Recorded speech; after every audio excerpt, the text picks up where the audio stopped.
قاضی حاکم اس پر بہت باریک بینی سے اس کا مطالعہ کرے، غور کرے، دلائل کو دیکھے، اگر دلائل مل جاتے ہیں پوری طرح، 4 گواہ مل جاتے ہیں تو سزا دے، 4 گواہ ہوں پکے گواہ۔ اگر کوئی شبہ آ جائے اس معاملے میں، اس زنا میں،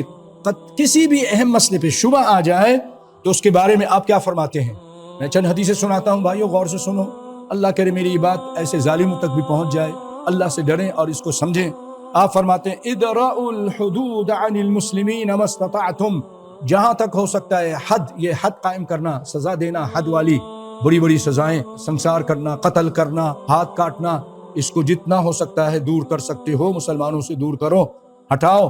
فإن كان له مخرج فخلوا سبيل، اگر کوئی راستہ پاتے ہو اس کے چھوٹنے کا تو اس کو چھوڑ دو۔ پھر قال فإن الإمام أن يخطئ في العفو خير من أن يخطئ في العقوبة، کہ آدمی امام جو ہے اگر معاف کرنے میں غلطی کر رہا ہے نا، معاف کرنے میں غلطی ہو گئی اس سے، یہ بہتر ہے اس سے کہ وہ سزا دینے میں غلطی کرے۔ سزا دینے میں غلطی جب کرے گا تو اس کو تو